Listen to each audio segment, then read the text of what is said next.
The wind off the Jordan River was warm.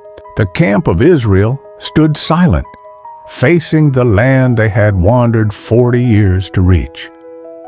But before they could cross, a voice rose, a familiar voice. Moses, now aged, now weary, but clear and burning with purpose. He stood before the people, children of slaves, born in sand and fire, and he began to speak.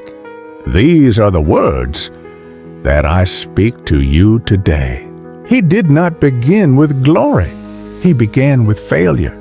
At Horeb, God said, "You have stayed at this mountain long enough. Turn north."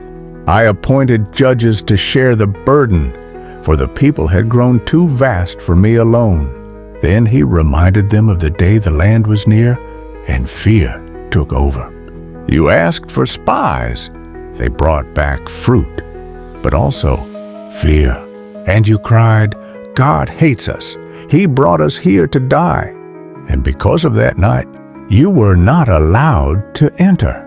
Even Moses himself was told, "You too shall not enter the land."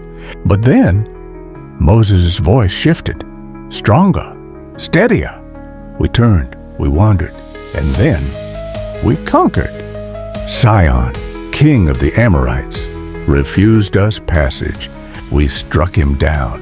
Og, king of Bashan, came with giants and iron beds, but we prevailed.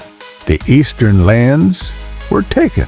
Reuben, Gad, and half of Manasseh received their portion. But Moses reminded them, "You must still fight for your brothers. Do not rest until all have inherited." Then he turned to Joshua, his eyes fixed on the young warrior.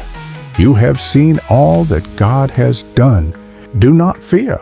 God himself will fight for you."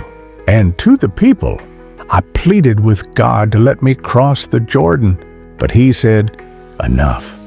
Speak no more of this. Go to the mountain. Look, see the land, but you shall not enter it." So Moses stood at the edge, not just of land, but of time, of memory, of destiny. And with fire in his voice and love in his bones, he began to speak, not to the fathers, but to the children, who would cross where he could not.